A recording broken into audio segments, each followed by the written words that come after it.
Hello friends, welcome back to all of you on my YouTube channel. So हम लोग पढ़ रहे हैं ग्रेविटेशन। आज उसका थर्ड लेक्चर है। सो आज का लेक्चर स्टार्ट करते हैं फ्री फॉल से। फ्री फॉल क्या होता है? Whenever the objects falls towards the earth under gravitational force alone, we say that the objects are in free fall. Okay, and during the free fall object is accelerating, this acceleration is called acceleration due to gravity. इसका मतलब क्या हुआ? जब भी कोई object होता है वह अर्थ की तरफ नीचे गिरता है। ओके, जैसे ये नीचे गिर रहा है ऑब्जेक्ट। ओके, केवल ग्रेविटेशनल फोर्स है, मीन्स हम लोग कोई इस पर फोर्स नहीं लगा रहे हैं। ओके, केवल ऐसे छोड़ दे रहे हैं, ऐसे गिर रहा है। तो ये हुआ फ्री फॉल। ओके, और जो फ्री फॉल होता है उसमें क्या होता है, जो जो ऑब्जेक्ट की मोशन होगी वो एक्सिलरेटिंग होगी, क्योंकि जो ऑब्जेक्ट और अर्थ के बीच की जब डिस्टेंस कम होती जाएगी तो उसका एक्सिलरेशन बढ़ता जाएगा। ओके, सो जिस एक्सिलरेशन से ऑब्जेक्ट मतलब एक्सिलरेट करता है, हम लोग उस एक्सिलरेशन को बोलते हैं एक्सिलरेशन ड्यू टू ग्रेविटी। और हम लोग एक्सिलरेशन ड्यू टू ग्रेविटी को डिनोट करते हैं जी से, स्मॉल डी से। उसका SI unit metre per second square होता है, क्योंकि यह भी एक्सिलरेशन होता है, क्योंकि एक्सिलरेशन का unit metre per second square होता है। सो इसीलिए acceleration due to gravity means G का भी जो एसआई यूनिट होगा उसको हम लोग मीटर पर सेकंड स्क्वायर होता है। सो हम लोगों ने ये पढ़ लिया कि जब कोई भी ऑब्जेक्ट फ्री फॉल में होता है, ओके, मीन्स उस वह ऑब्जेक्ट अर्थ की ओर केवल ग्रेविटेशनल फोर्स से नीचे गिर रहा होता है। सो क्या होता है, उसका एक्सिलरेशन बढ़ता है, मीन्स ऑब्जेक्ट एक्सिलरेटिंग मोशन में होता है। सो ऑब्जेक्ट जिस एक्सिलरेशन से एक्सिलेट कर रहा होता है, हम लोग उस एक्सिलरेशन को बोल रहे हैं acceleration due to gravity. Okay, हम लोग उसको डिनोट किए हैं स्मॉल जी से। उसका एसआई यूनिट होता है मीटर पर सेकेंड स्क्वायर। सो हम लोग उस वैल्यू ऑफ जी, मतलब उस एक्सीलरेशन ड्यू टू ग्रेविटी को निकालते कैसे हैं वो देख लेते हैं। सो हम लोग कंसीडर कर रहे हैं a body of mass small m dropped from height h. एक बॉडी है स्मॉल एम की। ओके, हमने कंसीडर किया बॉडी स्मॉल एम की, वो हाइट एस से सरफेस पर ड्रॉप्ट की जा रही है। ओके, सो अब बाय न्यूटन लॉ क्या हो जाएगा? By Newton second law of motion क्या होता है? By Newton second law,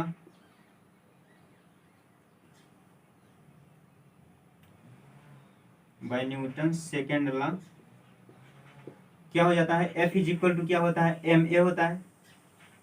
okay, here acceleration क्या है? जी है। इस कंडीशन में जब बॉडी फ्री फॉल हो रही है नीचे की तरफ, मीन्स अर्थ की तरफ, सो ही एक्सिलरेशन क्या हो जाएगा? जी हो जाएगा। सो वही लिख दे रहे हैं, एक्सिलरेशन इज इक्वल टू जो, सो जो फोर्स हो जाएगा क्या हो जाएगा? F is equal to m, acceleration की जगह जी। सो जो फोर्स हो जाएगा वो हो जाएगा F is equal to M G. So हम लोगों ने by Newton second law of motion, जो इस बॉडी, अगर ये बॉडी अगर फ्री फॉल कर रही है, सो उस पर कितना फोर्स लगेगा? F is equal to M G. So हम लोगों ने निकाल लिया है। सो हम लोग ये जानते हैं कि क्या जानते हैं? We know the formula of gravitational force. हम लोग ग्रेविटेशनल फोर्स का फार्मूला जानते हैं, वो क्या होता है? F is equal to capital G capital M small M upon R square. Capital M है mass of earth, small M है मास ऑफ बॉडी, जो बॉडी फ्री फॉल कर रही है। ओके, आर है जो डिस्टेंस है, ओके, इन दोनों ऑब्जेक्ट के बीच में। तो ये हो गया। अब हम लोग देखो, हम लोग निकाल चुके हैं कि इस बॉडी पर फोर्स लग रहा है F is equal to M G, जब वह फ्री फॉल कर रहा है। और ग्रेविटेशनल फार्मूला से हम लोग भी निकाल लिए हैं कि ये भी फोर्स लग रहा है उस बॉडी पर। सो हम लोग इस फोर्स को एफ जी डिनोट कर दे रहे हैं। ओके, सो क्या हो जाएगा? यहाँ पर F is equal to F G कर दे रहे हैं। ओके, क्योंकि F is equal to M G हम लोग न्यूटन सेकेंड लॉ से निकाल लिया है, और F G is equal to capital G capital M into small M upon R square निकाल लिया हम लोगों ने ग्रेविटेशनल फार्मूला से। ओके, सो दोनों फोर्स इक्वल होंगे तो हम लोग दोनों इक्वल कर दे रहे हैं। तो क्या हो जाएगा? M into G is equal to capital G capital M into small M upon R square. Okay, so यहाँ से स्मॉल एम कैंसिल हो जाएगा। सो जो स्मॉल जी की वैल्यू आ जाएगी वो आ जाएगी capital G capital M upon R square. So ये हो गया small G is equal to capital G capital M upon small R square. Okay, इसी को हम लोग बोलते हैं acceleration due to gravity. Acceleration due to gravity.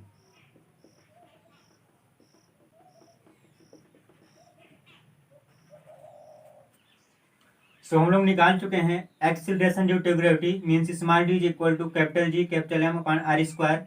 So हम लोग इस रिलेशन को देखकर ये कह सकते हैं कि वी कैन से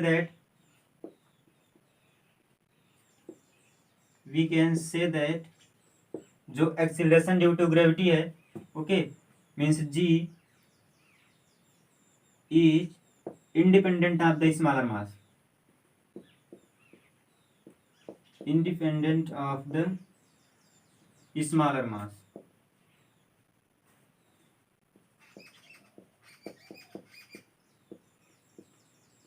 ये कैसे हमने कह दिया, क्योंकि जो स्मॉल जी इक्वल टू हमें फार्मूला मिला है capital G capital M upon R square, इसमें स्मॉल एम है ही नहीं, ओके, मीन्स केवल इसमें अर्थ का मास है, ओके। सो इसीलिए ये क्या है, इंडिपेंडेंट है ऑफ द स्मॉलर मास। हम लोगों ने जो बॉडी कंसीडर किया था, फ्री फॉल कर रही थी, वो इसमें उसका मास नहीं आया है। सो ये क्या है, उस मास से इंडिपेंडेंट है।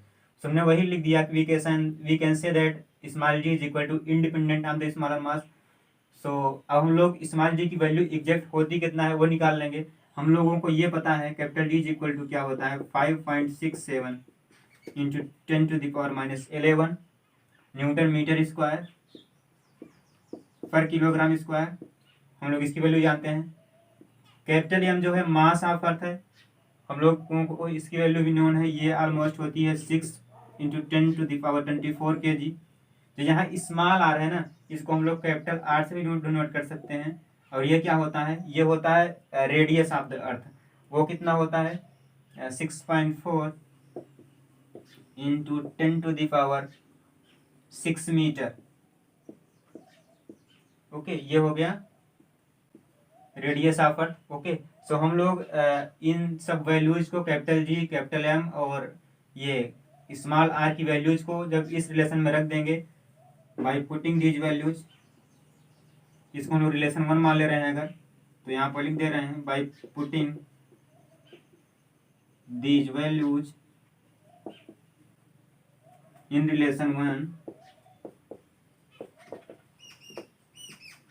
हमको क्या मिल जाएगा, we get G is equal to 9.81 metre पर सेकेंड स्क्वायर।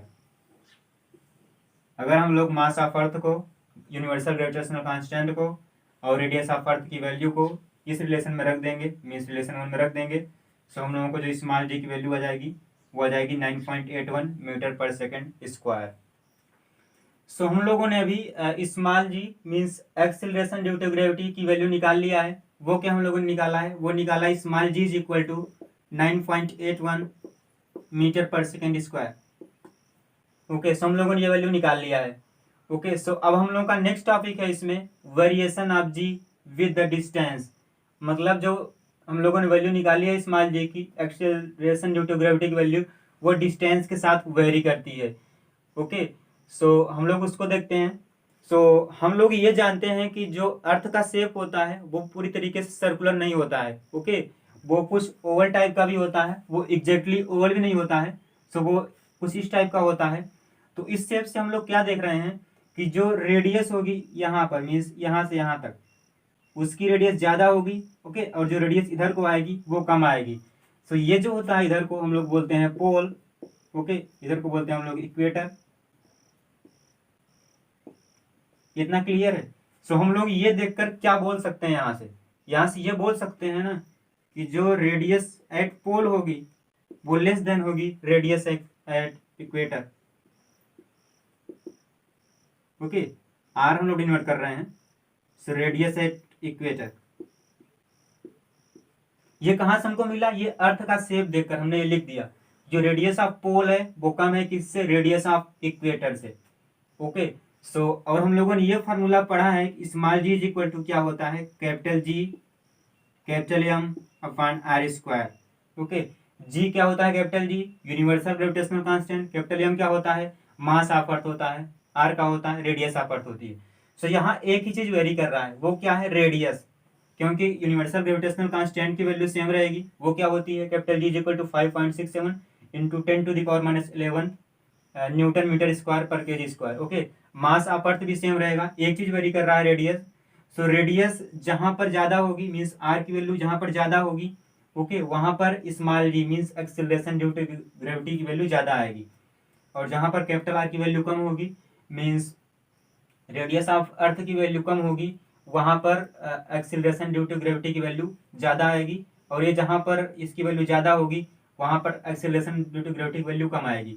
सो यहाँ पर क्या है, अगर हम लोग जीपी लिख रहे हैं means acceleration due to gravity at pole लिख रहे हैं, तो इसकी रेडियस क्या है, कम है, तो इसलिए उसकी जो वैल्यू आएगी GP means acceleration due to gravity value आएगी ज्यादा आएगी, किससे, जी इक्वेटर, क्योंकि इक्वेटर पर क्या है, जो आर की वैल्यू है ज्यादा है, सो जो ये स्मॉल जी की वैल्यू है कम हो जाएगी। ओके, सो ये हम लोग बोल सकते हैं कि स्मॉल जो जीपी की वैल्यू होगी वो स्मॉल जी इक्वेटर की वैल्यू से ज्यादा होगी। ओके, सो हम लोगों ने यहाँ पर क्या देखा, यहाँ पर लिख लेते हैं as R increases, okay, G decreases, जैसे जैसे आर की वैल्यू बढ़ती है G means acceleration due to gravity की वैल्यू घटती है, ओके, और अगर आर की वैल्यू मीन्स रेडियस की वैल्यू घटती है, सो इसकी वैल्यू क्या होगी, बढ़ेगी। तो ये हो गया variation of G with the distance. Okay, so हम लोग का नेक्स्ट टॉपिक है motion due to gravity. Motion due to gravity क्या होती है, मीन्स जो ग्रेविटी के कारण मोशन होती है हम लोग उसको बोलते हैं motion due to gravity. So हम लोग चैप्टर फर्स्ट और chapter second means chapter motion और force and laws of motion में इक्वेशंस ऑफ मोशन का यूज भी किया है, कई क्वेश्चंस भी किए हैं उस पर। ओके, हम लोग इनफैक्ट इक्वेशंस ऑफ मोशन को फर्स्ट चैप्टर में मीन्स मोशन चैप्टर में ड्राइव भी कर चुके हैं। ओके, सो अभी हम लोग लिख लेते हैं वो होती क्या है इक्वेशन तीनों। फर्स्ट इक्वेशन होती है, फर्स्ट इक्वेशन ऑफ मोशन होती है v is equal to u plus a t. Second equation of motion क्या थी, s is equal to U T plus half a t square. Okay, ये t है, confusion हो जाना। ओके, सेकेंड और third equation of motion क्या होती है, थर्ड इक्वेशन ऑफ मोशन होती है v square is equal to you square plus two A s. So ये तीनों इक्वेशन ऑफ मोशन हो गई, और हम लोग इस इक्वेशन ऑफ मोशन का यूज कब करते थे ये पता होना चाहिए। Okay, so in equations of motion का जो हम लोग यूज कर रहे थे, सो इसमें हॉरिजेंटल मोशन हो रही थी। ओके, ये इक्वेशंस ऑफ मोशन थी हॉरिजेंटल मोशन के लिए, horizontal motion. Okay, like that. Okay, अब जो हम लोग मोशन ड्यू टू ग्रेविटी पढ़ेंगे उसमें क्या होगा, जो मोशन होगी वो वर्टिकल मोशन होगी। ओके, सो हम लोग क्या करेंगे यहाँ पर, अब यहाँ पर ये तो हॉरिजॉन्टल मोशन के लिए होगी तीनों, अब हम लोग यहाँ पर लिख लें वर्टिकल मोशन के लिए लिख रहे हैं यहाँ पर वर्टिकल मोशन। ओके, सो हम लोग वर्टिकल मोशन के लिए इस कॉलम में लिख रहे हैं। तो जब हम लोग वर्टिकल मोशन के लिए इक्वेशंस लिखेंगे तो वहाँ पे क्या करेंगे, जो ए जो मीन्स ए जो है एक्सेलरेशन है उसको रिप्लेस कर देंगे स्मॉल जी से। ओके, क्योंकि वो ग्रेविटी के कारण गिर रहा नीचे। और क्या करेंगे, एस को हम लोग रिप्लेस कर दे रहे हैं एच से। ओके, हम लोग ये मान रहे हैं कोई ऑब्जेक्ट है जो स्मॉल एच के ऊपर डिस्टेंस से गिर रहा है। ओके, सो यस, एस को रिप्लेस कर दे रहे हैं एच से। हम लोग ऐसे मान रहे हैं कि जैसे मान लीजिए कोई सरफेस है, ओके, ये ऑब्जेक्ट है कोई मास स्मॉल एम का, वो एच हाइट से गिर रहा है। ओके, एच हाइट से गिर रहा है, सो उसके लिए इक्वेशन लिख रहे हैं। ओके, सो वो क्या हो जाएगी, v इज इक्वल टू, पहली इक्वेशन हो जाएगी v is equal to u plus g t. A को हमने रिप्लेस कर दिया स्मॉल जी से। दूसरी इक्वेशन क्या हो जाएगी, एस को हम लोग रिप्लेस कर रहे हैं एस से, U T. Okay, U T plus half G T square.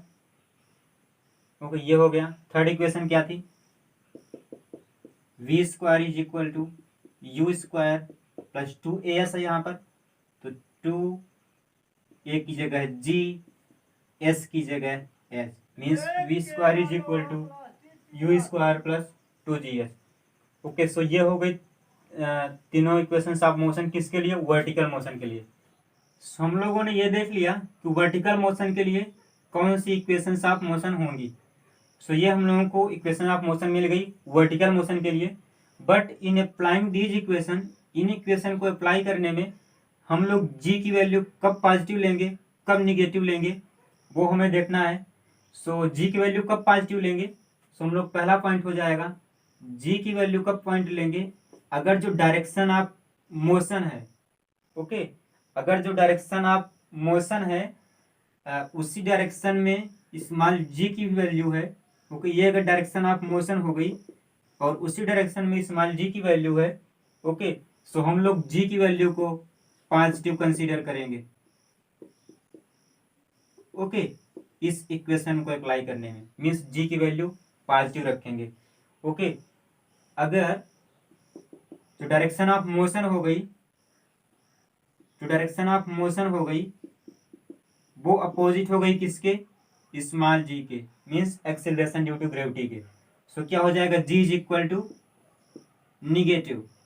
हम लोग यहाँ इसको पॉजिटिव लिख रहे हैं, पॉजिटिव लिख देते हैं इसको, दैट इज पॉजिटिव।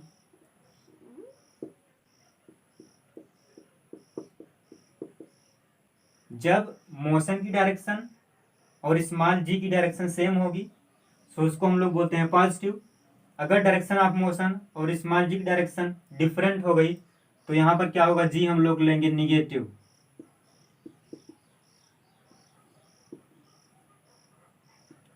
ओके, जी हम लोग लेंगे निगेटिव। सो देखो यहाँ पर क्या होगा, जी की वैल्यू तो हमेशा नीचे डायरेक्शन में ही होगी। ओके, मीन्स ग्रेविटी जो होगा, acceleration due to gravity G, उसकी डायरेक्शन तो नीचे ही होगी हमेशा। बस ये अगर मोशन नीचे की तरफ हो गई, अगर कोई बॉडी वर्टिकली डाउनवर्ड फॉल हो रही है, ओके, सो हम लोग जी की वैल्यू पॉजिटिव ले लेंगे। अगर कोई बॉडी अपवर्ड जा रही है सो हम लोग जी की वैल्यू निगेटिव ले लेंगे। सो हम लोग यहाँ पर ये बोल सकते हैं कि अगर बॉडी नीचे की ओर आ रही है, डाउनवर्ड आ रही है, ठीक है, सो ये इक्वेशन अप्लाई करेंगे, मीन्स जी की वैल्यू पॉजिटिव लेंगे। सो हम लोग इन इक्वेशंस को कब अप्लाई करेंगे, जब जो है कोई object is falling downward. Okay, अगर कोई ऑब्जेक्ट नीचे की ओर फॉल हो रहा है, मीन्स डाउनवर्ड फॉल हो रहा है, सो हम लोग जी की वैल्यू पॉजिटिव लिख रहे हैं तो ये इक्वेशन हमको मिल जाएगी। ओके, क्योंकि जो डायरेक्शन ऑफ मोशन होगी और जो जी की वैल्यू होगी वो सेम डायरेक्शन में होगी। ओके, सो हम लोगों ने जी की वैल्यू पॉजिटिव ले लिया तो हम लोगों को ये इक्वेशन मिल जाएगी किसके लिए, अगर ऑब्जेक्ट नीचे की ओर आ रहा है। अगर ऑब्जेक्ट ऊपर जाएगा तो क्या करेंगे, जी की वैल्यू निगेटिव लेंगे।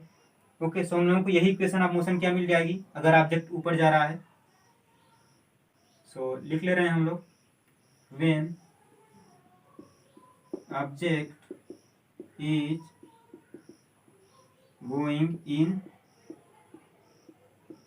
upward, सो इन जी की वैल्यू हमको क्या मिल जाएगी, निगेटिव हो जाएगा, तो जी की वैल्यू हम लोग निगेटिव लेंगे। ओके, लिख ले रहे हैं यहाँ पर, अगर ऑब्जेक्ट जो है अपवर्ड डायरेक्शन में जा रहा है तो हम लोग जी की वैल्यू निगेटिव रखेंगे। अगर जी की वैल्यू निगेटिव रखेंगे तो हमें इक्वेशन मिल जाएगी, पहली इक्वेशन क्या मिल जाएगी, v is equal to U minus G T. दूसरी इक्वेशन क्या मिल जाएगी, h is equal to you T minus half G T square. और थर्ड इक्वेशन क्या मिल जाएगी, third equation of motion, v square is equal to you square minus 2GS। तो ये हो गया। इस इक्वेशन को हम लोग तब अप्लाई करेंगे जब बॉडी वर्टिकली डाउनवर्ड फॉल हो रही है। इस इक्वेशन, इन इक्वेशंस को हम कब अप्लाई करेंगे, जब बॉडी जो है वर्टिकली अपवर्ड जा रही है। ओके, सो हम लोग जी की वैल्यू निगेटिव लेंगे, सो ये आ जाएगी। सो ये हो गया motion due to gravity. So हम लोग आज की क्लास यहीं पर एंड करते हैं। नेक्स्ट टर्न पर हम लोग मोशन ड्यू टू ग्रेविटी के कुछ क्वेश्चंस करेंगे। ओके, देन उसके बाद कुछ थ्योरी भी पढ़ेंगे। सो अगर आपको अच्छा लगा हो थोड़ा सा भी यार तो चैनल को सब्सक्राइब कर देना, लाइक कर देना, शेयर कर देना। So thank you very much for watching me. Thank you 1 second.